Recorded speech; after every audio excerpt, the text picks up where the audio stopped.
conferencias de parte del capítulo estudiantil de la Asociación Colombiana de Geólogos y Geofísicos del Petróleo. Les damos la bienvenida. Si bien han estado presentes o no en algunas de las charlas anteriores, hemos tenido 4 charlas como para dar un contexto general de lo que es la configuración tectónica y geodinámica de esta esquina de los Andes del Norte, a cargo de estos 4 invitados que tenemos en pantalla. Si no tuvieron la oportunidad de estar en estas charlas, pueden rememorarlas, pueden verlas de nuevo o verlas desde cero en esta playlist del canal Cuarentena con Geociencias que hemos creado específicamente para este ciclo de conferencias. Ya empezando esta semana, tenemos planeadas 4 conferencias en nuestra 4ª semana, que son las siguientes. Tendremos el viernes al profesor Francisco Velandia hablando de tectónica transcurrente en Colombia. El jueves, con la profesora María Isabel Marín de AFIT, ella nos hablará del registro de las fases colisionales del bloque Panamá-Chocó y su relación con la deformación en la cuenca de Amagá, para hablar un poco del costado occidental colombiano también. Mañana estaba planeada la charla de formación y evolución del valle inferior del Magdalena y cuencas adyacentes, sin embargo, por inconvenientes de última hora del expositor, tuvo que ser aplazada hasta el próximo 3 de noviembre. Y finalmente, como es de su conocimiento, hoy tendremos la charla de evolución mesocenozoica de la cordillera oriental colombiana, a cargo de Mauricio Parra. Mauricio es geólogo de la Universidad Nacional, es termocronólogo y profesor del Instituto de Geociencias de la Universidad de Sao Paulo. Él está interesado en cuantificar la distribución espacial y temporal de la deformación tectónica, principalmente en los Andes, sus causas y su influencia en la distribución de los recursos minerales y la biodiversidad. Les damos las gracias a ustedes por interesarse y asistir a este ciclo de conferencias que no es más que un espacio para aprender acerca de la geología de nuestro país. Y también le damos las gracias a Mauricio por aceptar la invitación. Listo. No siendo más, le dejo el espacio a Mauricio y de nuevo gracias. Bueno, muy buenas tardes a todos. Primero quiero saber si están viendo mi presentación y me escuchan bien.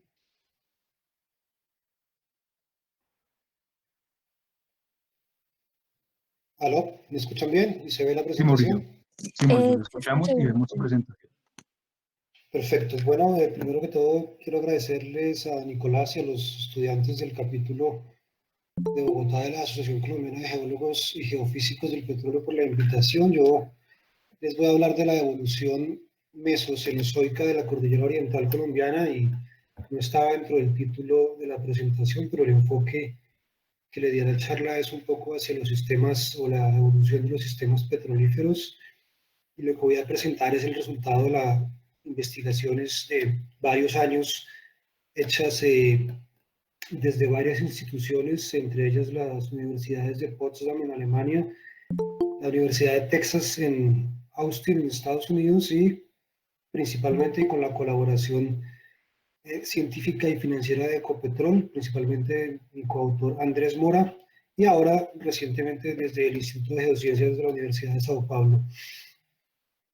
Y voy a hablarles de la cordillera oriental colombiana, y recordemos que los Andes son la localidad tipo para entender las montañas asociadas a zonas de subducción, lo que llamamos la orogénesis asociada a la subducción. Si ustedes ven la distribución de la cordillera de los Andes a lo largo de Sudamérica, observan que principalmente es paralela a la costa, las montañas son paralelas a la costa, y eso hace que sean paralelas a la localización de la fosa que divide las placas oceánica y continental. Una excepción a ello es la cordillera oriental colombiana. Como ustedes ven aquí en esta región, se dispone de forma oblicua a la fosa, y eso nos habla un poco de la historia ancestral de la cordillera. Entonces, si vemos un perfil de la litósfera en esta localización, ya hecho hace algunos años, observamos cómo lo que hoy es la cordillera oriental colombiana está localizado, es un relicto de una cuenca sedimentaria mesozoica, es decir, formada del Cretácico, desde el fines del Jurásico y principalmente durante el Cretácico, que hoy en día es una cordillera.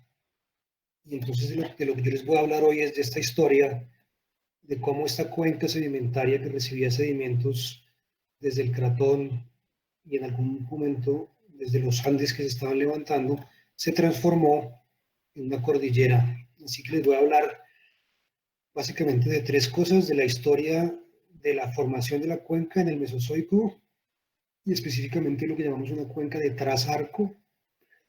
Después les voy a hablar de la historia de formación de una cuenca en el Cenozoico, es decir, en los últimos 65 millones de años, una cuenca que llamamos de antepaís. Y finalmente les voy a hablar cómo esta cuenca, digamos, compuesta, que fue primero una cuenca de trazarco y después una cuenca antepaís, se levantó y se exhumó en algún momento durante el Cenozoico. ¿Cuál es la motivación principal de esto y por qué Ecopetrol ha estado interesado en entender este fenómeno? Porque en este mapa están representadas, ya con algunos años, tal vez unos 5 años de actualización, las principales ocurrencias de petróleo en las Américas, y vemos que buena parte de ellas, o la gran mayoría de ellas, se localizan en la parte oriental de la cordillera norteamericana y de la cordillera andina, incluyendo los Andes de Venezuela, y es porque la mayor cantidad de petróleo en estas regiones se localiza en estas cuencas localizadas en el margen oriental de las cordilleras, y se llaman cuencas de antepaís, que han sido cuencas sedimentarias formadas simultáneamente con el levantamiento de las cordilleras.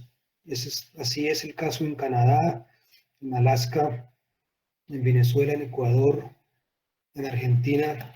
Y necesitamos entender entonces, para hacer una evaluación adecuada de la prospectividad de un área, cómo ha funcionado el levantamiento de estas cordilleras. Si uno hace una representación de una de estas cuencas llamadas de antepaís, observaría lo siguiente: observaría una geometría acuñada, y los sistemas petrolíferos, es decir, el conjunto de elementos y procesos que permiten la formación de petróleo en estas cuencas, está representado en esta figura. En esta figura vemos cómo, gracias al levantamiento de una cordillera, las rocas adyacentes o las áreas adyacentes de la litosfera se hunden en un proceso llamado subsidencia flexural, y el propio peso de la cordillera emergente y de los sedimentos que van siendo erosionados y transportados a estas cuencas genera un peso tal que rocas con contenidos de materia orgánica apropiados para la formación de petróleo se calientan a unas temperaturas suficientes para que esta materia orgánica, que llamamos el querógeno, se transforme en petróleo. Ese proceso de generación ocurriría entonces aquí en la parte más adyacente a la cordillera que se levanta, pero ese petróleo, en función de, digamos, como sabemos todos, de su densidad menor que la de los fluidos que generalmente llenan el espacio poroso de las rocas, ese petróleo va migrando hacia áreas de menos presión, y en algún momento puede encontrar un obstáculo y acumularse, pero si no encuentra un obstáculo en su camino intermedio en la cuenca, finalmente puede llegar y ser acumulado en regiones más someras, donde las rocas están enterradas a menor profundidad y por tanto a menos temperatura, y es susceptible a biodegradarse, a la acción de las bacterias, biodegradarse y formar lo que llamamos petróleos pesados o arenas bituminosas. Y eso es lo que ha sucedido en muchas de estas regiones, principalmente, por ejemplo, en Alaska y en Venezuela, y hace que en Venezuela tengamos la mayor reserva, bueno, ellos tengan la mayor reserva de petróleo del mundo, que se llama el cinturón pesado de petróleo del Orinoco, y que, si observamos las reservas recuperables en un cálculo hecho hace más de 10 años por el Servicio Geológico de los Estados Unidos, mostraba volúmenes de reservas recuperables del orden de 380 a 650 mil millones de barriles, mientras que en Colombia tenemos 150 a 250 veces menos de petróleo en todo el país. Es decir, esta sola reserva en Venezuela tendría 150 a 250 veces más petróleo que todo el petróleo que la ANH estimaba en Colombia. Entonces, saber cómo se formó esto, y principalmente responder a esta pregunta, que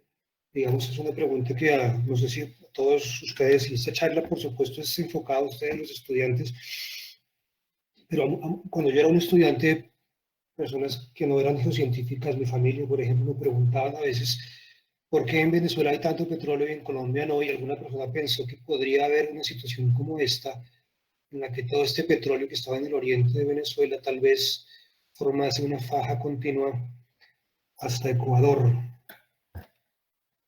Todo eso en virtud de que el sistema petrolífero, es decir, la roca generadora y las rocas almacenadoras son similares en todas estas regiones. Entonces, de lo que yo les voy a hablar en esta presentación es cómo fue esa historia de formación de las cuencas y maduración del petróleo de la cordillera oriental de Colombia, y cómo esas áreas, que eran unas cuencas sedimentarias, después en el Cenozoico se levantaron y se exhumaron, y cómo entendemos eso a partir de varios métodos, un método llamado la proveniencia de los sedimentos y otro método llamado el modelamiento termocinemático. Eso va a ser la parte final de la presentación. La parte intermedia de la presentación va a ser cómo reconstruimos la historia de subsidencia mesozoica de la cuenca y modelamos con esto las temperaturas o el flujo de calor. Para entender todo eso voy a introducir algunos conceptos básicos de cómo se forma o cómo se deforman las placas tectónicas en áreas de subducción y cómo esta deformación se puede modelar con un modelo, digamos, simple. Así que vamos a estar hablando de unos métodos llamados termocronométricos o termocronómetros, que están representados por estos relojes. Son básicamente unos relojes geocronológicos que nos permiten saber en qué momento las rocas alcanzaron ciertas temperaturas y parten del principio de que hay un decaimiento radioactivo espontáneo y la formación de unos productos radiogénicos. Eso ocurre a una tasa conocida, pero cuando la roca está caliente, este reloj lo podemos pensar como si estuviera abierto, es decir, estos productos, que sería la arena, no se acumula en el reloj, sino que se pierde en función de que la roca está caliente.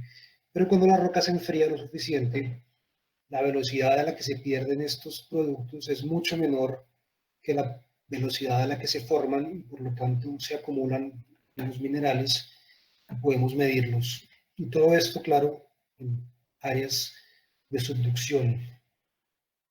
Entonces, ¿cómo es la deformación tectónica en regímenes de subducción? Aquí tenemos dos modelos extremos en los que tenemos una corteza oceánica, una placa oceánica más densa que subduce por debajo de una placa continental. Y esto es lo que sucede en los Andes.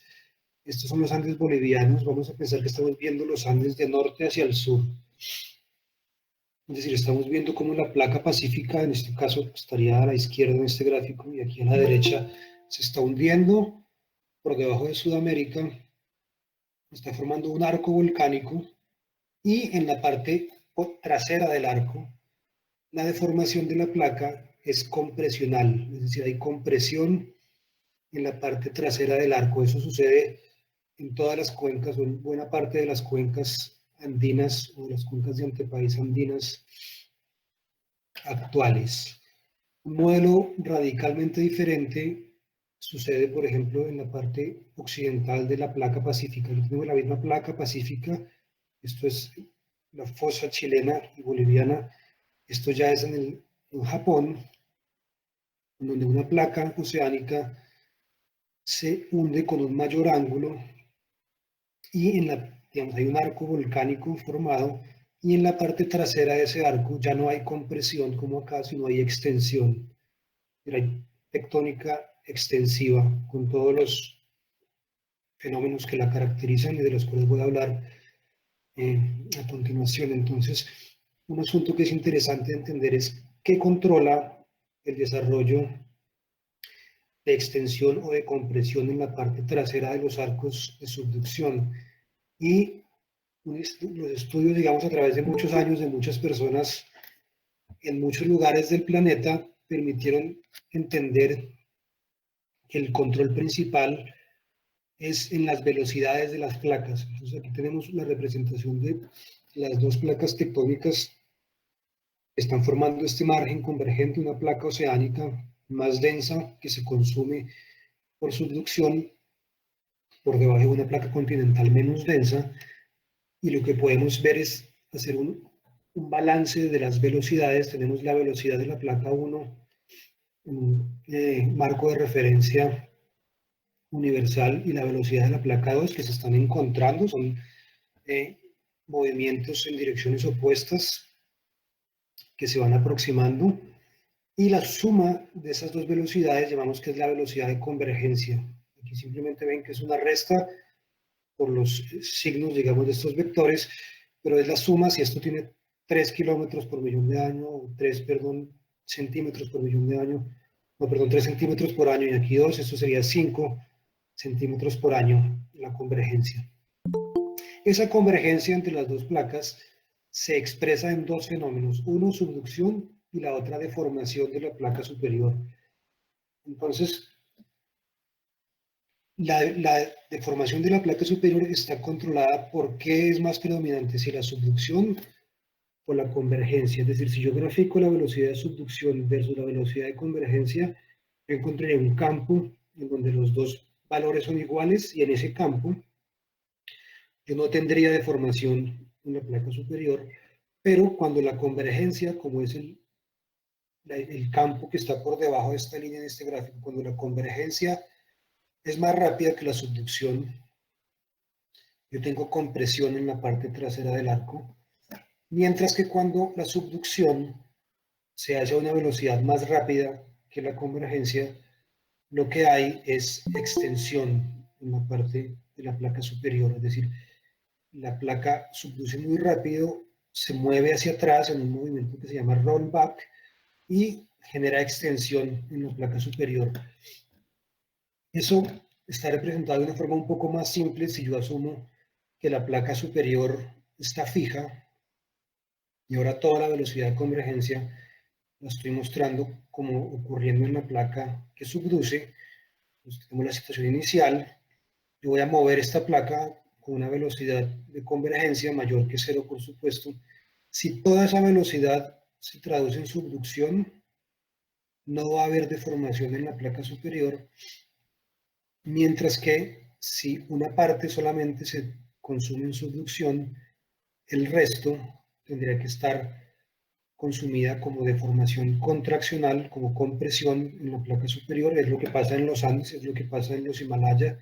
En este caso ya es colisión continental porque la subducción es muy baja, de muy baja velocidad en función de las densidades de las placas, pero en el caso en que la subducción sea muy rápida, más rápida que la convergencia, lo que yo hago es generar un espacio aquí en el que la placa se mueve hacia atrás y se forma extensión en la placa superior. Y eso es lo que ha pasado en la cordillera oriental colombiana en los últimos 150 millones de años. En el Cretácico en algún momento tuvimos extensión, todo asociado a un régimen de subducción, y en algún momento la tasa de subducción tuvo que haber disminuido de forma que esa convergencia se acomodó en compresión y se formaron los Andes.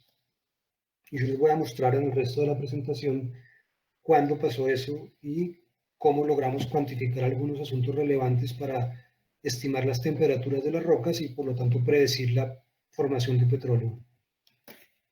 Ahora, para modelar esta parte asociada a la extensión de la litosfera, es preciso recordarles algunos fenómenos, algunos parámetros que usamos. Esto es una sección de la litosfera en el Mar del Norte, entre Noruega, en esta parte, y las Islas Británicas, en donde vemos este color rosado claro es la corteza, y vemos cómo la corteza en los extremos de esta sección es más gruesa y en la parte central es más delgada. Y la observación que hay es que donde la corteza es más delgada hay una cuenca sedimentaria más profunda, y es porque estos fenómenos están íntimamente relacionados. Cuando la corteza pasa de tener un espesor que llamamos aquí Y sub C prima a un espesor Y sub C, cuando la corteza es adelgazada por estiramiento litosférico, se forman generalmente cuencas sedimentarias. Y una forma de cuantificar qué tanto adelgazamiento y qué tanto afinamiento o adelgazamiento o estiramiento de la corteza hemos tenido en una región, parte de comparar el espesor de la corteza original, estaría aquí en los extremos donde no hay cuencas, con el espesor final de la corteza. En este caso, la división de esos dos espesores es lo que llamamos el factor de estiramiento o factor beta, que como ustedes ven es mayor que 1.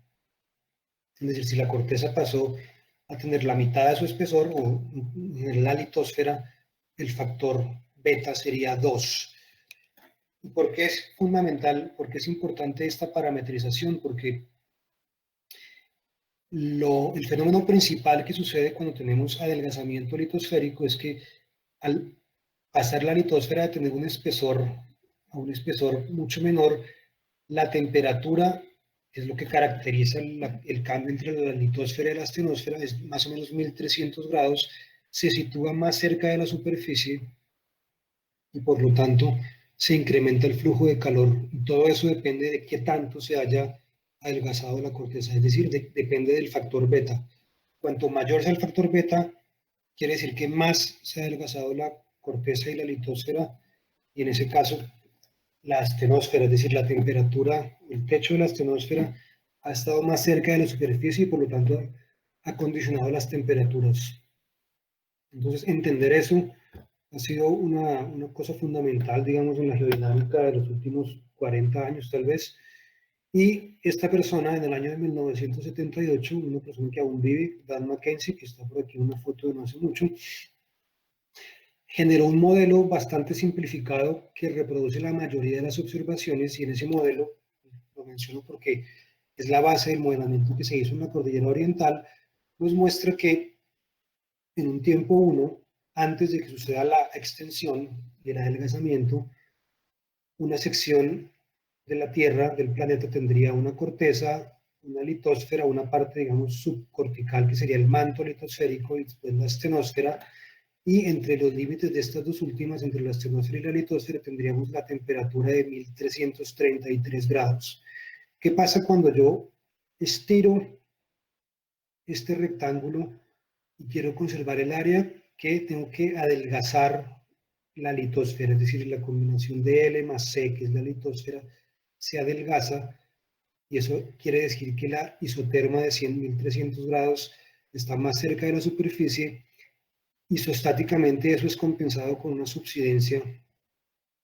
Se forma una cuenca sedimentaria en la mayoría de los casos, pero después de que pasa la extensión, como eso es simplemente un límite termal y reológico, es recuperable, y esa isoterma nuevamente recupera su posición original después de muchos millones de años y genera una segunda parte de subsidencia, una segunda componente de subsidencia que llamamos subsidencia térmica. Entonces, en un área donde tenemos extensión de la litosfera, como en una cuenca de Trasarco o como en un rift, tenemos una subsidencia, una fase de la subsidencia que es muy rápida, que llamamos subsidencia sin rift, asociada a la extensión activa, y una etapa posterior que llamamos subsidencia térmica.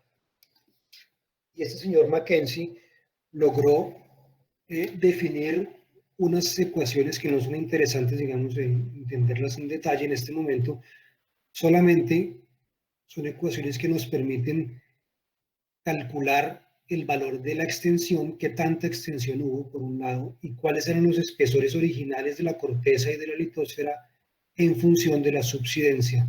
Y la subsidencia es algo que podemos cuantificar a partir de datos estratigráficos, ¿verdad?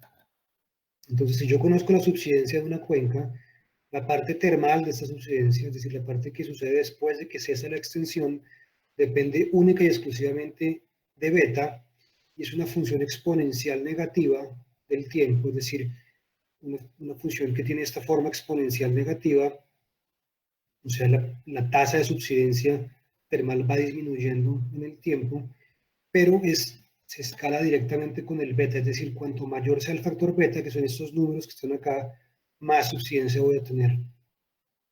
¿Por qué es relevante eso? Porque si yo conozco el beta, según esta formulación de Mackenzie, puedo conocer el flujo de calor, que es esta letra Q, que está en esta fórmula, simplemente porque el flujo de calor es la conductividad térmica multiplicada por el gradiente, que sería la temperatura de la litosfera dividido en su espesor. Ese, que es lo que llamamos la ecuación de Fourier, está modificada por este factor beta, de forma que si yo conozco el factor beta e infiero la conductividad térmica de las rocas de acuerdo a su composición, puedo estimar el flujo de calor y puedo estimar las temperaturas de las rocas a través del tiempo, que es el objetivo fundamental de modelar sistemas petrolíferos. Entonces, después de esta larga introducción, eso lo hicimos en la Cordillera Oriental. Recordemos la Cordillera Oriental colombiana. Aquí tenemos la ciudad de Bogotá, por aquí está Bucaramanga. Si observamos un perfil geológico al sur de Bogotá, esta sería la geometría de la cordillera, un orógeno divergente, una cordillera con fallas divergentes, que es una cuenca extensional cretácica levantada. Es decir, ustedes ven que todo este espesor de rocas cretácicas están por encima del basamento, mostrado aquí en estos colores púrpura, no está presente en los márgenes de la cordillera. Es decir, la cordillera era una cuenca y hoy es una cordillera, y ese proceso se llama inversión tectónica. Es decir, lo que era antes una cuenca que recibía sedimentos, cuando se invierten los esfuerzos tectónicos, pasa a ser un área levantada. Y lo que queremos cuantificar es cómo fue la temperatura durante la fase extensiva y cuándo se acabó esta fase y empezó la fase contraccional y el levantamiento. Desde la perspectiva de los sistemas petrolíferos es fundamental porque las rocas fuente de petróleo de este sistema de la cordillera occidental y los llanos son principalmente rocas cretácicas, es decir, rocas acumuladas en esta fase distensiva de la cordillera, la formación Fomeque y principalmente la formación Chipaque o Gachetá, que llaman en otros lados, que sería como el equivalente de lo que en Venezuela se llama la luna, y que es la roca generadora de petróleo más prolífica del planeta. Es decir, la mayor cantidad de petróleo formado del planeta viene de esta roca. Entonces, en esta región es fundamental entender la historia termal de estas rocas. Y después con estos puntos blancos están representados las rocas almacenadoras, y con los cuadrados negros las rocas que constituyen sellos del petróleo. Y una cosa interesante es que el petróleo que hay, por ejemplo, en los llanos, tiene una segmentación geográfica que está groseramente representada en esta figura. En el sur de los llanos hay abundante petróleo biodegradado. El petróleo biodegradado tiene esta forma en un cromatograma,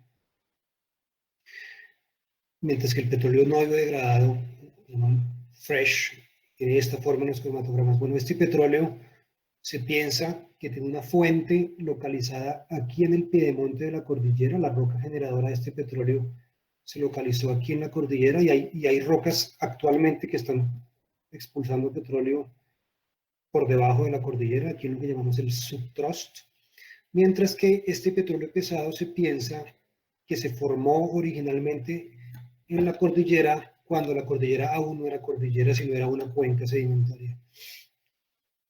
Entonces, las dos preguntas fundamentales en esta perspectiva es: ¿cuándo esas rocas empezaron a formar? Su levantamiento, su enfriamiento, hizo que la generación de petróleo se interrumpiera. Entonces, ¿cómo abordamos este problema? Haciendo un modelamiento de la subsidencia. Y todas estas ideas partieron inicialmente de ir a una región próxima a Bogotá, que es el páramo de Chingaza. Principalmente esta persona que está aquí, Andrés Mora, yo y algunas personas a finales de los años 90 y principios de los años 2000, y principalmente el trabajo de Andrés Mora en su tesis de grado de la Universidad Nacional, que fue hacer un mapa geológico de esta región e identificar en un mapa geológico una falla normal que implicaba unos cambios faciales abruptos. Es la falla de San Juanito, en la región cercana al páramo de Chingaza, allá en el departamento del Meta. Es esta falla que está aquí, que divide dos dominios de sedimentación: un dominio fluvial de rocas fluviales acumuladas sobre rocas paleozoicas y predevónicas en este caso, y al oriente de esta falla, rocas marinas y conglomeráticas muy cerca de la falla acumuladas sobre el Paleozoico superior. Y este punto que está acá es esta discordancia, que nos muestra una discordancia angular de las rocas cretácicas por debajo del Paleozoico que está acá. Eso que fue un dibujo que Andrés Mora hizo en el año 99 tal vez, es sorprendentemente parecido a lo que muestra la sísmica, y esos son rangos de profundidades similares, o sea, la escala es similar a cómo son las trampas estratigráficas en las áreas de cuencas extensionales actuales como el Mar del Norte. O sea, este es un análogo de superficie de lo que tenemos hoy en el Mar del Norte o en las cuencas atlánticas aquí en Brasil, por ejemplo, en donde hay una erosión del bloque yacente de las fallas normales y unos sedimentos sin rift. Entonces, entender esto nos permite entender trampas, por ejemplo, de petróleo en estas regiones. Y todo esto motivó entonces con el paso de los años a entender cómo funcionaba la temperatura de la cordillera, y obviamente inspirados en un trabajo pionero de Luis Fernando Sarmiento, quien hizo un modelamiento para reconstruir la geometría de la cuenca de la cordillera oriental, limitada por fallas normales principales y algunas zonas de transferencia. Y tenemos aquí dos perfiles que nos muestran cómo sería la geometría de la cuenca.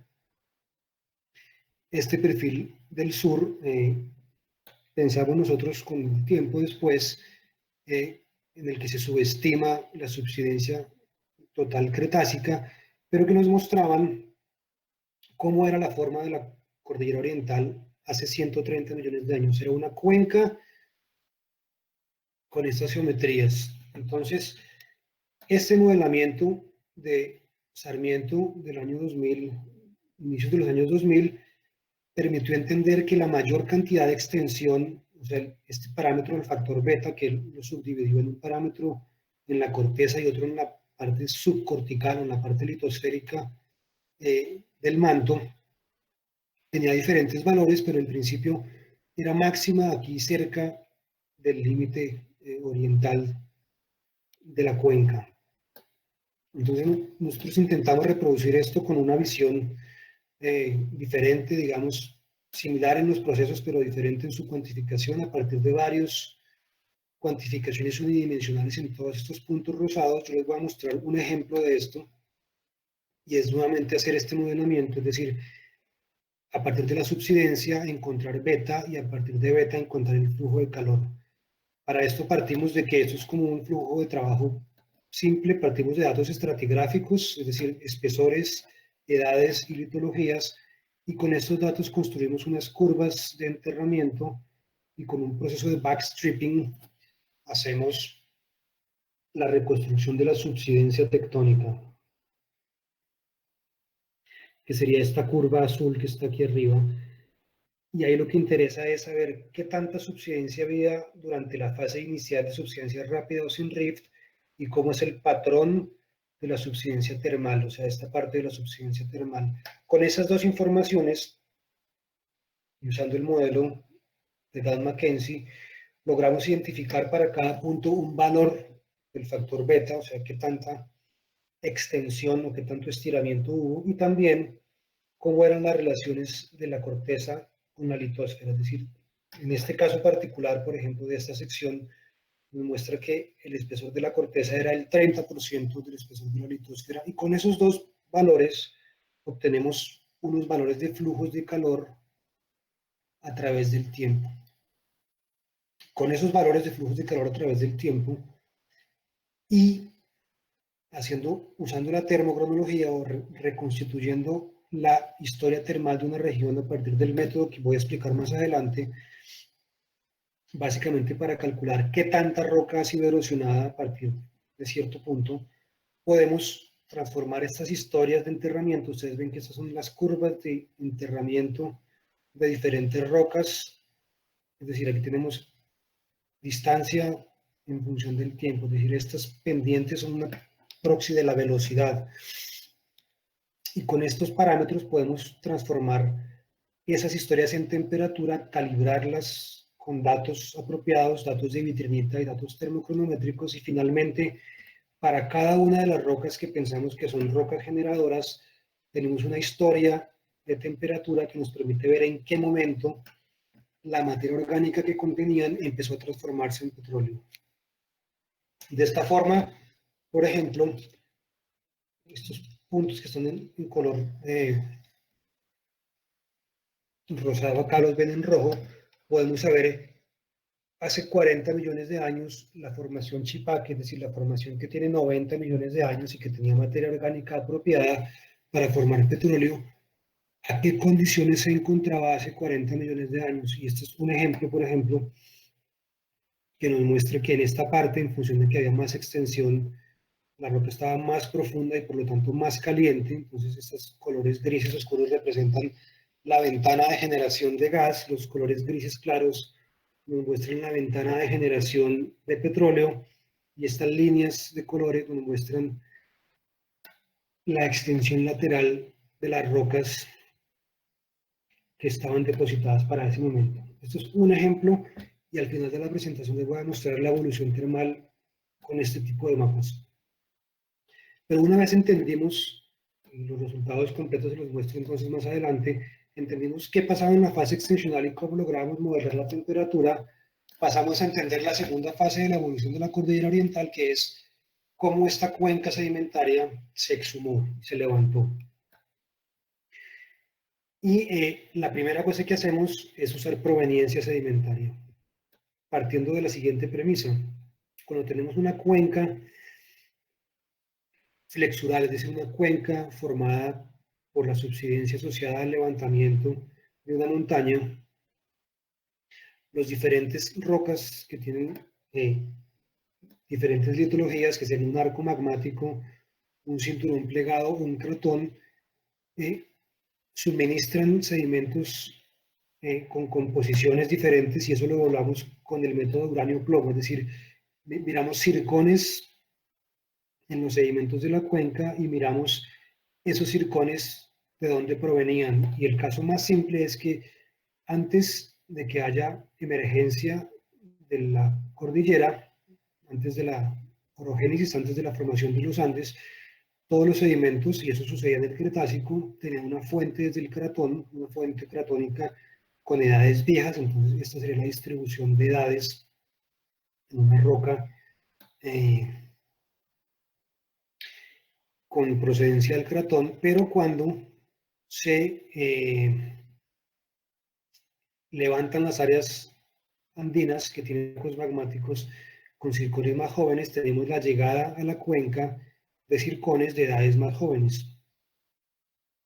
Este es como el principio fundamental, y esto es lo que se llamaría la reversión en la polaridad sedimentaria, cuando la composición de las rocas pasa a ser de ser principalmente derivada del cratón a principalmente derivada de un orógeno activo. Y esto se puede ver en cualquier tipo de proxy de proveniencia, en la composición de los conglomerados, en la composición de las arenas, o en este caso en la composición de en la distribución de las edades de zircón.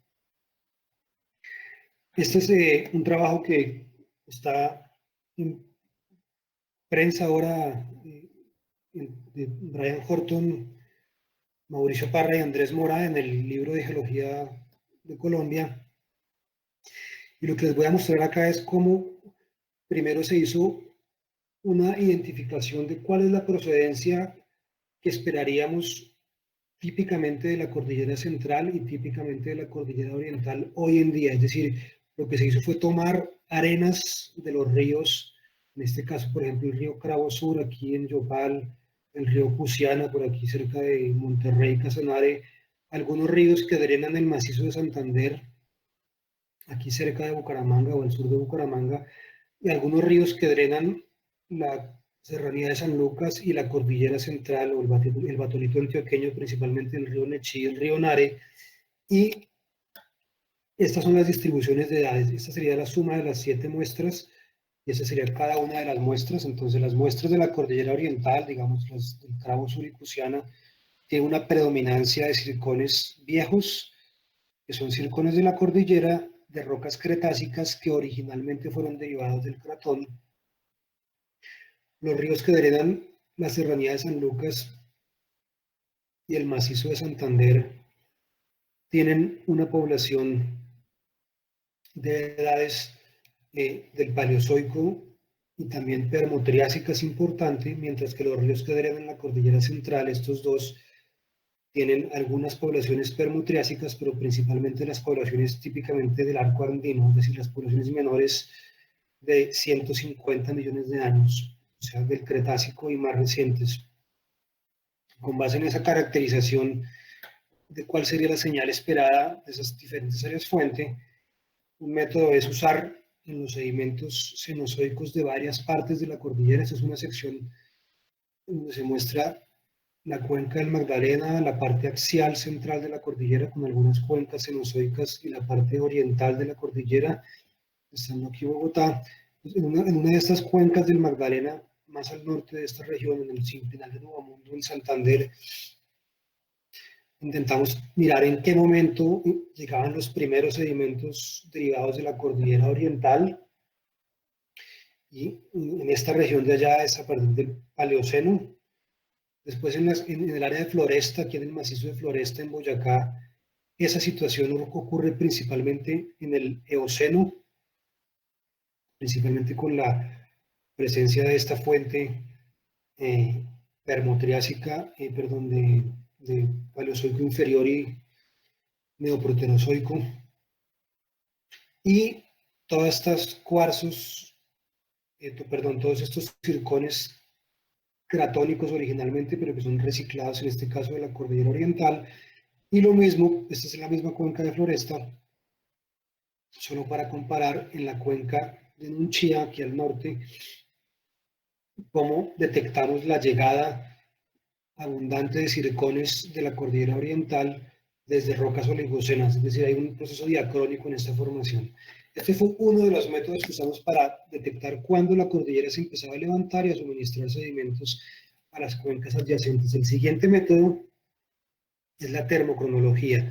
¿Qué es la termocronología? Es un método que nos permite calcular la historia termal de las rocas y se basa en el decaimiento radioactivo de algunos isótopos, por ejemplo uranio, y la formación de otros productos asociados a este decaimiento. Entonces podemos pensar que esto es como un estanque, un reservorio del cual tenemos una llave abierta con agua, ese es el isótopo hijo, o el helio, o las trazas de fisión, por ejemplo, son unos. Y eso se va acumulando en los minerales con el tiempo, pero a una tasa conocida, gobernada por las leyes de decaimiento radioactivo, pero cuando las rocas se calientan, estos productos se pierden por difusión del mineral. Entonces, la concentración de estos productos en un mineral es función tanto de la producción como de la pérdida asociada a la historia termal. Y por eso necesitamos modelar los datos. Es decir, si hacemos un modelo de los datos y medimos las concentraciones de esos isótopos como uranio y de esos productos radiogénicos como helio, por ejemplo, o trazas de fisión, le hacemos un modelamiento apropiado, logramos entender la historia de tiempo y temperatura, entendiendo que estos termocronómetros tienen sensibilidades térmicas diferentes. Hay sistemas que están cerrados, digamos, el reloj de arena se cierra a diferentes rangos de temperatura. Entonces, esto lo hicimos en el laboratorio de termocronología que la Fundación de Apoyo para la Ciencia del Estado de Sao Paulo financió para instalar en la Universidad de Sao Paulo, que consiste en un laboratorio de separación mineral, en un laboratorio para trazas de fisión y en un laboratorio para uranio, torio, helio, inicialmente para la preparación de muestras y más recientemente con apoyo de otras fuentes de financiación para la medición de gases nobles, en concreto de helio, para este método termocronométrico. Gracias al trabajo de Ecopetrol, liderado por Andrés Mora en Ecopetrol desde el año 2008 tal vez hasta 2015, se adquirieron masivamente datos termocronométricos en la cordillera oriental, y eso es una base de datos ya desactualizada, y a partir de estos datos, lo que hicimos fue entender este fenómeno. Quisimos entender cómo esta distribución de las edades termocronométricas en un tiempo inicial debería tener esta geometría, es decir, las rocas que están cercanas a la superficie y frías, más frías, tienen muchas trazas de fisión o muchos productos radiogénicos, pero en la medida en que se van calentando con la profundidad, estos productos se van borrando de forma que están, a partir de alguna profundidad, toda esa señal está borrada, y hoy en día, después de algún tiempo, esas rocas que hoy están en la superficie nos permiten identificar los productos acumulados durante la fase de exhumación, de levantamiento, y por tanto cuantificar cuándo empezó el levantamiento de las rocas. Eso lo hemos hecho en varios lugares de la cordillera. Este es un resumen en donde observamos en la distribución de estas edades. Aquí tenemos las edades en función del espesor estratigráfico.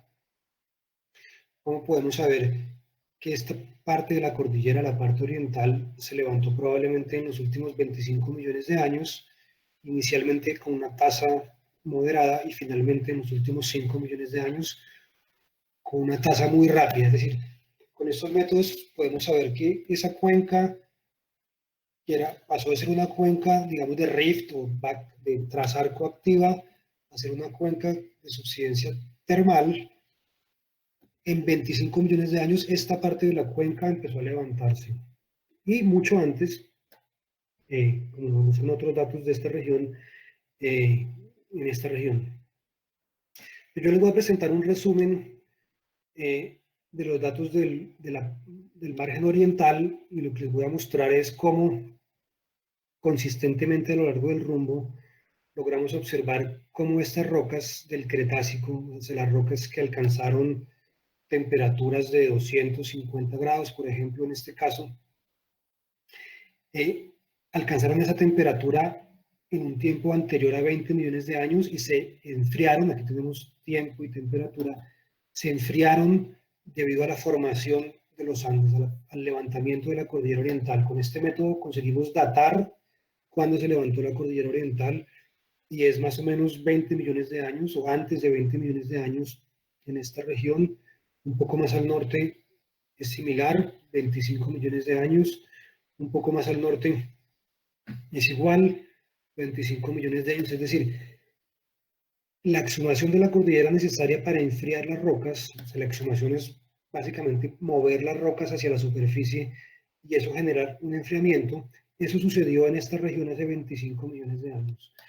Eso mismo que se hizo en esta margen oriental lo hemos hecho en todas las áreas de la cordillera con estos modelos. O sea, estos modelos lo que representan es la historia termal de una muestra, de un punto, a partir de varios métodos termocronométricos, pero de una sola muestra. Un siguiente paso fue ver cómo varias muestras de un mismo perfil se comportan, y entonces lo que hicimos fue hacer restitución cinemática de las secciones estructurales usando esta información inicialmente de forma semi-cuantitativa y posteriormente de forma cuantitativa bastante robusta. Los datos iniciales nos mostraban que, si ustedes ven acá, el levantamiento o el enfriamiento inicial de la cordillera es anterior a 60 millones de años, o sea, Paleoceno en el flanco oriental. Esto es en realidad más al norte del Nuevo Mundo. Es probablemente 30 millones de años o un poco antes, es decir, ese Eoceno en la parte central de la cordillera, aquí en el eje, digamos, de Bogotá y el altiplano cundiboyacense, y es un poco más reciente, cercana a 25 a 20 millones de años en este flanco oriental. Entonces, estamos viendo una señal de avance de la cordillera. La cordillera va creciendo lateralmente, incorporando cada vez áreas más orientales en las áreas deformadas y exhumadas. Eso como se ve en una sección estructural. Entonces tenemos la topografía, digamos, la superficie, tenemos un mapa geológico. En ese mapa geológico tenemos una sección geológica que se construye, digamos, con la topografía y con el mapa geológico y con la interpretación, digamos, estructural. Esta es una interpretación de Andrés Mora. Esa será la situación actual.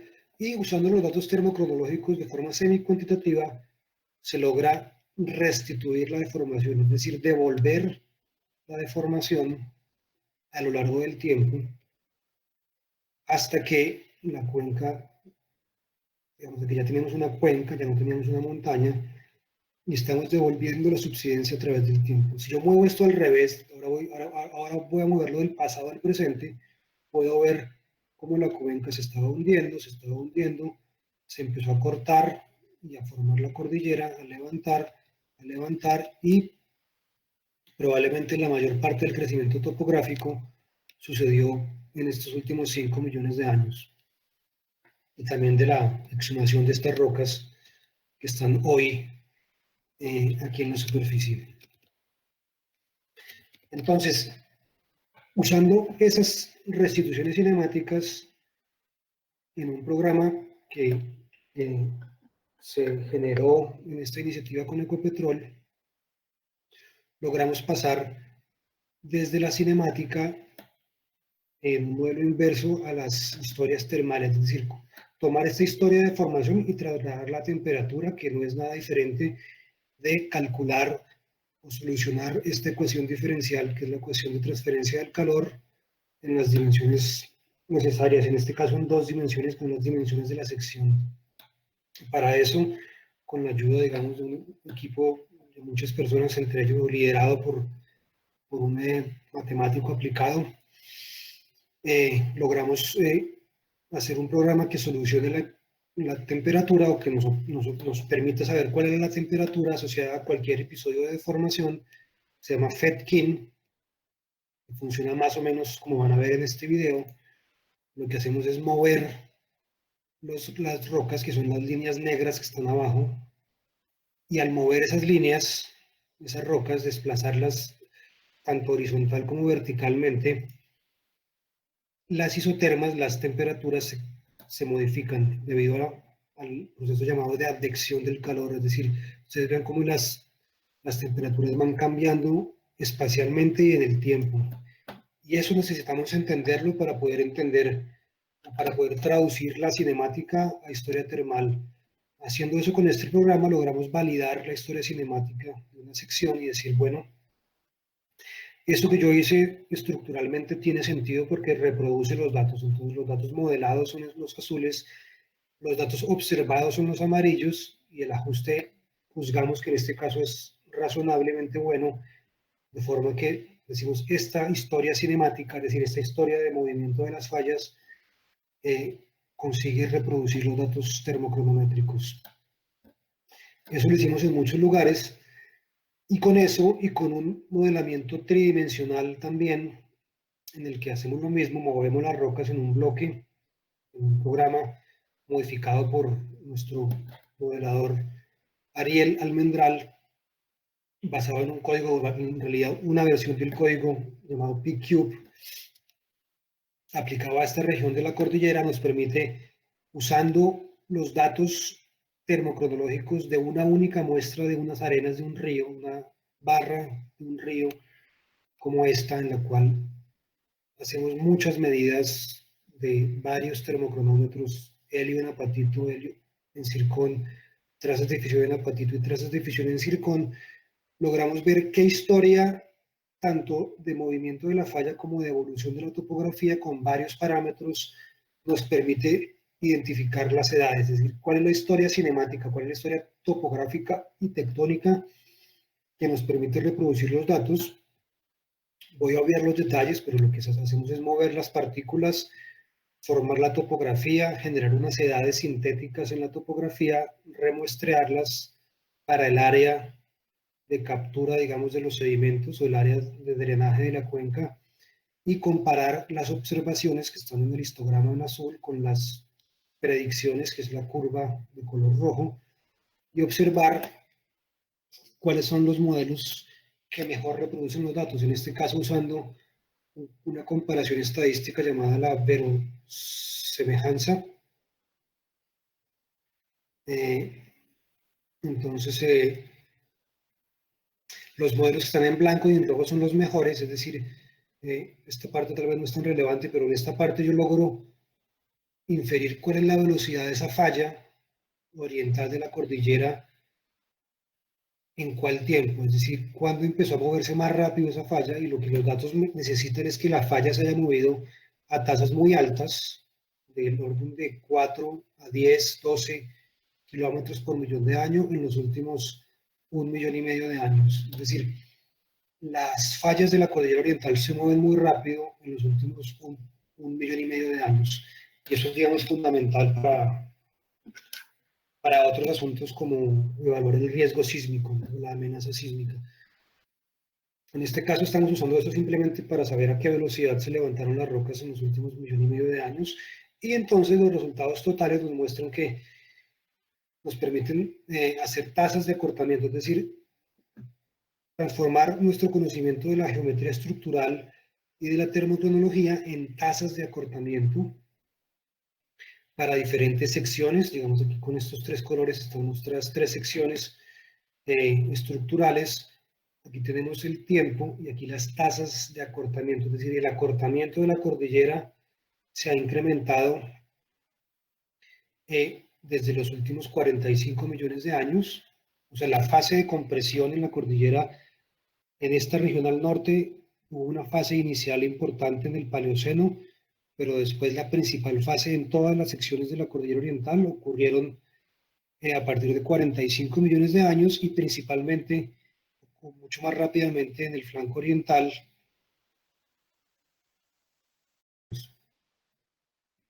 Ahora, ¿cómo involucramos todo eso en una sola cuantificación, en una sola figura? Y entonces esta es como la reconstrucción final. Aquí voy a moverme en el tiempo desde 56 millones de años hasta el presente, y lo que estoy representando en este mapa, esto es un mapa, aquí tenemos la latitud y la longitud, aquí tenemos a la ciudad de Bogotá, el campo Rubiales, Copiagua, Cusiana, Chichimene.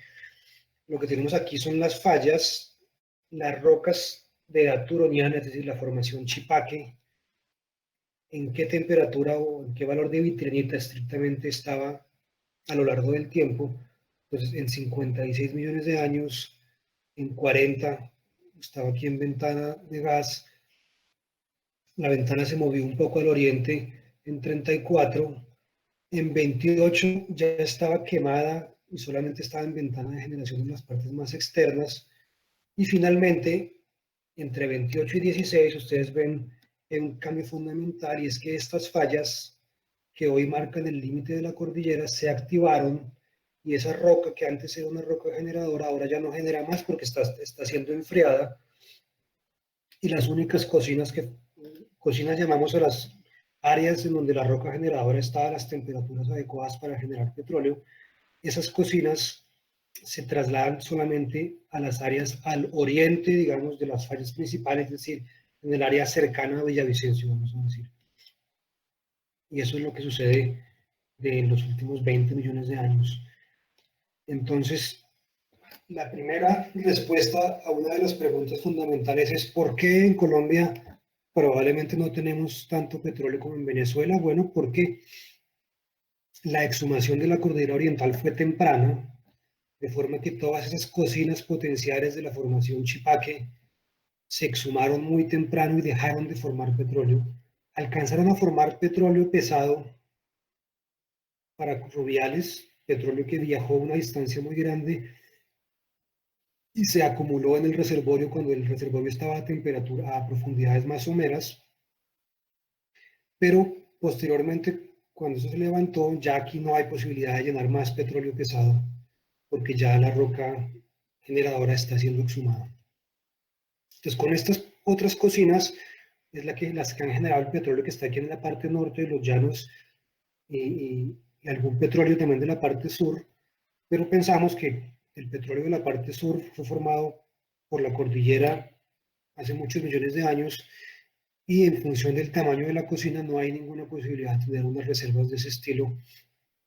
¿Y todo esto para qué ha servido? Ha servido para que, por ejemplo, todas estas áreas que varias compañías, BHP, Exxon, adquirieron para explorar e invirtieron millones de dólares en programas sísmicos y en algún pozo exploratorio, pues son áreas que se cree que tienen poco potencial en función del tamaño de la cocina. Voy a finalizar la presentación con un resumen gráfico de la evolución. Tenemos una cordillera oriental, aquí tenemos el cratón amazónico, aquí tenemos el Valle del Magdalena. Esto antes de ser una cordillera era una cuenca sedimentaria que se levantó en el Eoceno. Principalmente hubo una fase importante de levantamiento que hizo que las cocinas de la parte, de la mitad oriental, digamos, de la cordillera, formaran petróleo. Ese petróleo viajó hacia el piedemonte, la parte más distal, y es probablemente el petróleo que forma los campos pesados de Rubiales. Posteriormente, esta parte oriental de la cordillera se incorporó en las áreas plegadas y exhumadas, de forma que la generación se mantuvo solamente en las cocinas al oriente de esta área y fue suficiente para llenar algunos campos menores en las partes más proximales de la cuenca de los llanos. Y finalmente, en los últimos 5 millones de años, se aceleró la exhumación y el levantamiento de la superficie, y eso pudo haber condicionado la maduración tardía de otras cocinas, que son las que probablemente forman el petróleo más liviano y el condensado que hay aquí en el piedemonte oriental. Una otra forma de mirar esta misma historia de una forma más regional, tal vez menos esquemática, es la cordillera oriental. Entonces era una cuenca sedimentaria. Esto sería más o menos de la altura entre San Lucas y el Cocuy. Esa cuenca sedimentaria empieza a recibir abundante material de la cordillera central en el Paleoceno y en alguna parte de la cordillera oriental también en el Valle del Magdalena, mientras que las partes orientales de la cordillera y axiales siguen enterradas. Entre 50 y 30 millones de años, estas partes axiales se exhuman, el macizo de Floresta se exhuma y se constituye en un área fuente para los sedimentos de la parte más oriental, y finalmente esa parte más oriental se levanta. Aquí está mal, esto es entre 30 y 0 millones de años, de forma que tenemos la configuración actual de la cuenca. Es decir, esta cordillera oriental, que era una cuenca, como les he dicho repetidas veces, hoy es un orógeno invertido. Entonces, básicamente, el mensaje final que quería contarles hoy, un poco más, hay una cantidad de asuntos que se pueden discutir sobre cuáles son los mecanismos, por qué la inversión ocurre, cuál es el papel del manto. Hay muchas cosas que se pueden discutir y estamos, digamos, o hay muchos grupos de investigación activamente pensando en estos problemas, pero desde esta perspectiva aplicada, lo que yo les puedo decir es que la inversión tectónica de la cordillera en el Oligoceno limitó el tamaño de las cocinas activas, de forma que no hay bajas probabilidades de encontrar un equivalente del cinturón del Orinoco en Colombia,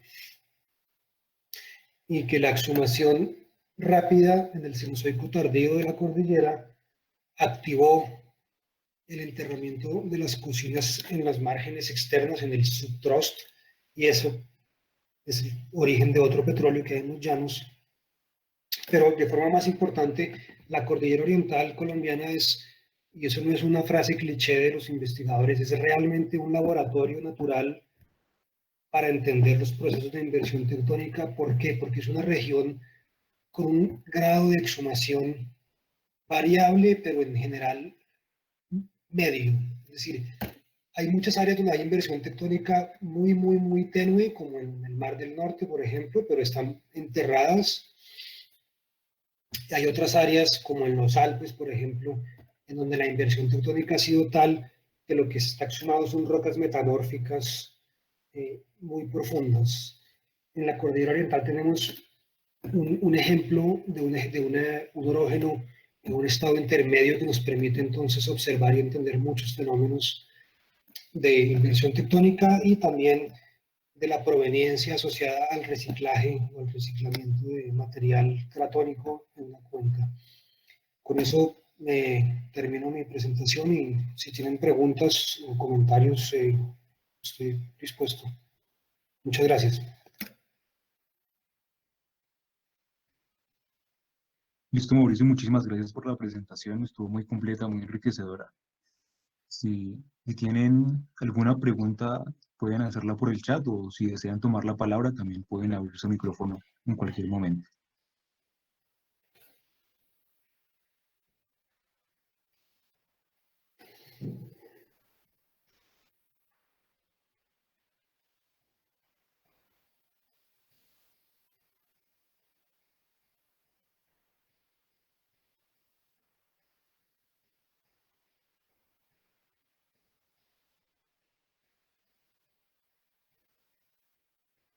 Mauricio, Eh, tengo una pregunta, mientras sí. tanto. Eh, pues usted se refirió a varias, digamos, áreas en las cuales hicieron mediciones termocronométricas para evaluar el levantamiento de la cordillera. Sin embargo, no me quedó claro o pues no me fijé si había nombrado la parte más norte, digamos, la parte correspondiente al macizo de Santander, que digamos ya es macizo desde hace un tiempo, ya estaba levantado. Esa parte eh, también siguió esa misma tasa de exhumación que se puede ver al sur de la cordillera o en partes medias. No, el macizo de Santander, digamos, sí está considerado aquí en estos mapas, pero en el macizo de Santander lo que tenemos es un episodio de exhumación fuerte en el Mioceno y un episodio de exhumación, digamos, una exhumación inicial fuerte en el Eoceno. Es decir, cuando se hizo la historia cinemática de esta sección, se consideró, digamos, las tasas de acortamiento que permite la termocronología, que son esta figura que está aquí en azul, sí, que está aquí en azul oscuro, y tiene este episodio fuerte aquí en sí, creo que es la que está en azul oscuro, eh, este episodio de exhumación que está por aquí no, en realidad creo que esta es la de color anaranjado. Esta es la que tiene un episodio de exhumación fuerte aquí en el Eoceno y Eoceno tardío. Pero sí, digamos, yo les presenté como un resumen más enfocado en esta sección del sur, en realidad más al sur de Bogotá, y sobre todo en este flanco, con algún ejemplo de esta región del Cincanal de Nuevo Mundo, pero la reconstrucción general sigue, digamos, la termocronología de todas las regiones con base en la base de datos que les mostré por aquí más atrás. Sí. Ah, listo, perfecto. Hay una pregunta de Mario Garzón que dice que si la tasa de levantamiento de la cordillera oriental es más rápida en la parte sur que en la parte norte.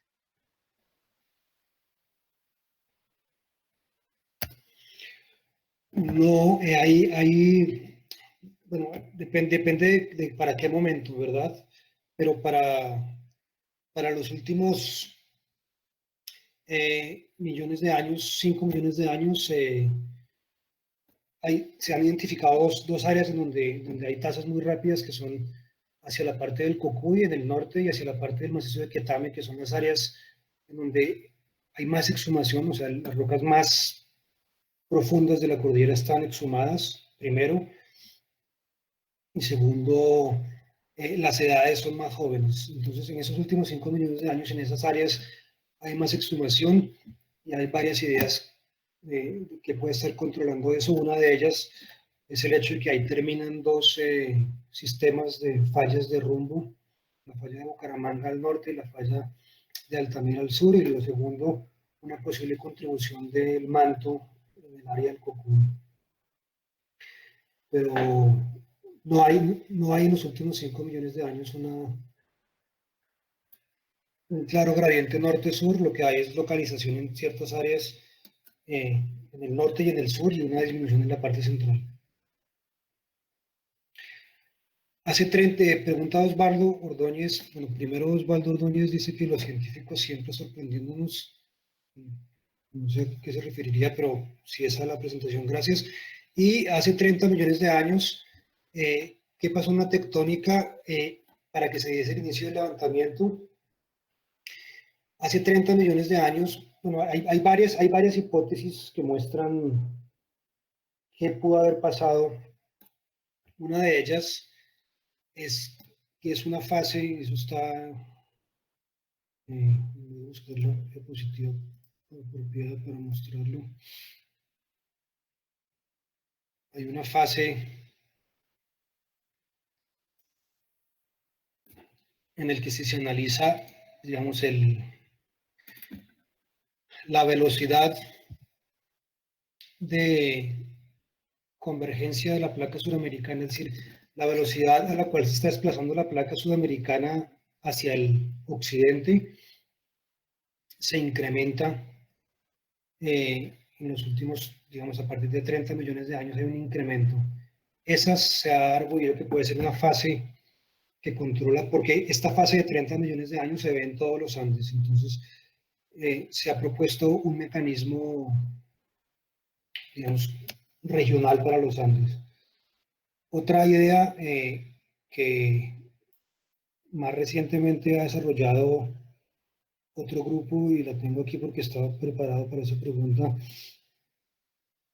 es considerar la estructura del manto. Ahora, los Andes tienen una segmentación y lo que pasa aquí en el norte de los Andes tiene una componente y es la influencia de la placa del Caribe, pero una cosa que piensa este grupo de investigadores liderado por Claudio Facena es la influencia del manto, y lo que esta gráfica está mostrando es aquí ustedes ven estos números de 100, 80, 70, 60, es la posición de la fosa sudamericana desde 100 millones de años. Desde 100 millones de años ha habido un desplazamiento al occidente en un marco de referencia, digamos, del manto.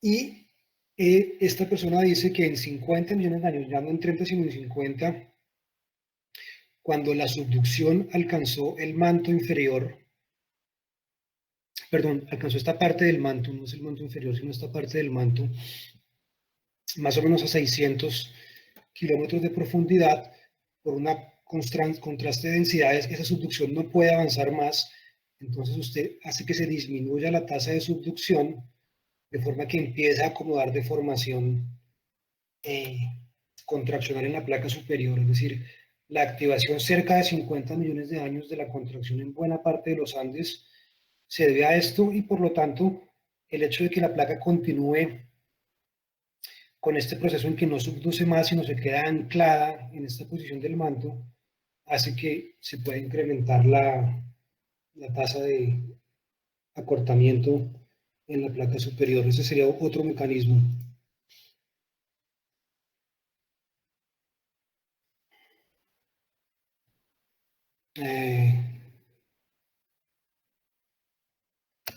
¿Hay más preguntas? ¿Leo otra o hay Sí, alguna si pregunta? quieres se las leo. Giovanni Nova pregunta que cuándo se formaron las cocinas en el Valle Medio del Magdalena. ¿Cuándo se formaron las cocinas del Valle Medio del Magdalena? Pues digamos que se formarían una parte durante el Cretácico, cuando las cocinas, digamos, de la cordillera oriental se enterraron lo suficiente para formar petróleo, de forma análoga, digamos, a lo que pasa en la cordillera oriental, y después hay unas cocinas que están en el subtrost, es decir, las cocinas de la cordillera, digamos, se forman, se entierran lo suficiente desde el Cretácico superior, pero después de que se empieza a levantar la cordillera oriental, las cocinas que quedan aquí en la parte subtrost pueden alcanzar la temperatura apropiada para generar petróleo. Así que es un proceso dinámico, digamos, que va a depender de cuál es la cocina, cuál es la roca generadora y en qué lugar. Pero, digamos, el mensaje general es que la forma que pensamos nosotros que se necesita para entender esto es integrar, digamos, la reconstrucción de la historia termal a partir de la cinemática, usando la termocronología. O sea, la termocronología nos permite, y eso es otra pregunta que está aquí, la termocronología nos permite incorporar esta información en una reconstrucción estructural, nos permite interactuar, el geólogo estructural puede interactuar con la sección y decir, bueno, si la termocronología me dice que las rocas deberían estar a 100 grados hace 15 millones de años, entonces yo voy a bajar las rocas a cierta profundidad en mi restitución para que estén a una temperatura que yo supongo que está cercana a eso, y después voy a correr la sección hacia adelante y permitir que el programa calcule la temperatura. O sea, el concepto físico es bastante simple y no es nada que no se conozca hace más de 100 años con la ecuación del calor, pero implementarlo computacionalmente y usarlo, digamos, con esta perspectiva creo que es bastante prometedor. Y usamos uranio, torio, helio y trazas de fisión porque son los termocronómetros cuyo rango de sensibilidad térmica está entre 120 grados y 60, 70 grados. Es decir, son los termocronómetros que nos permiten saber cuándo las rocas estaban a estas temperaturas, que son las temperaturas más relevantes para el petróleo, ¿no? Que son la ventana de generación del petróleo. Entonces, por eso usamos estos termocronómetros. Y porque sabemos que las rocas sedimentarias que hoy están expuestas en la cordillera, muchas de ellas alcanzaron temperaturas más altas que estos 60, 70 o 120 grados, y entonces la información que está hoy presente en las rocas sedimentarias es la información de los eventos de enfriamiento. La información heredada de eventos previos en estas rocas más profundas se borró, y eso es lo que necesitamos para poder cuantificar esto de una forma más adecuada.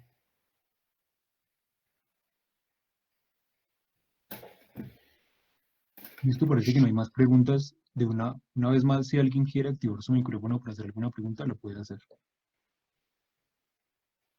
Hay una pregunta más de María Alejandra Paz y dice, disculpe, es que en la metodología no estoy segura si mencionó por el backstripping una corrección eustática o si no se tuvo en cuenta. Sí, en el método del backstripping se tiene en cuenta una corrección eustática. Es decir, lo que se hace es primero,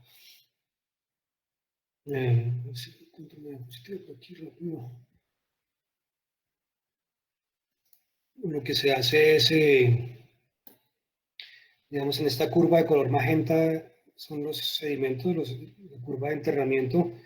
Primero se descompactan los sedimentos para calcular la subsidencia total, digamos, incluyendo este fenómeno de compactación, y después se hace un cálculo donde se retira la contribución isostática del peso de los sedimentos y del peso del agua asociada a la paleobatimetría y al cambio estático global, y ese último paso es pasar de esta curva amarilla a la curva azul. Es decir, esta curva azul es la curva que ya tiene corregida las variaciones eustáticas y su contribución isostática. Osvaldo nos hace otra pregunta, que es ¿cuál es la edad de la orogenia andina? Digamos que la edad de la orogenia andina principalmente, ¿qué entendemos por orogenia andina? Entendemos el momento en que se forma contracción en la placa superior asociada a un cambio de un régimen en la zona de subducción de convergente a divergente, de divergente a convergente, perdón. Es decir, en la placa superior. Es decir, y esto, digamos, esta es una parte de la historia enfocada en la cordillera oriental, pero realmente donde entendemos cuándo empieza la orogenia andina es cuando en la cordillera central empieza a haber levantamiento o exhumación asociada a estas, digamos, inversión de tener un área deprimida a tener una cordillera elevada.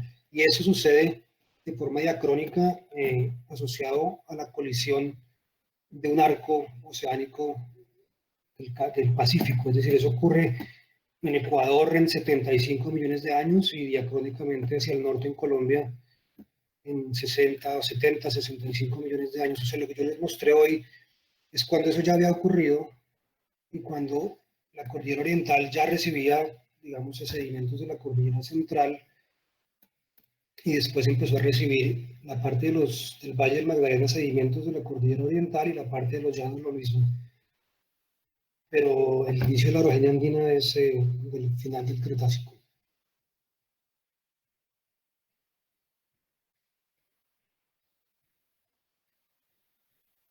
Listo, al parecer no hay más preguntas. Entonces, de nuevo, muchas gracias, Mauricio, por la presentación. Estuvo muy completa, muy enriquecedora. Y gracias a los asistentes por asistir. Bueno, muchas gracias a ustedes por la invitación y a todos por la presencia. Mauricio, para el final nos puede regalar 5 minutos para un par de preguntas. Sí. Listo, gracias.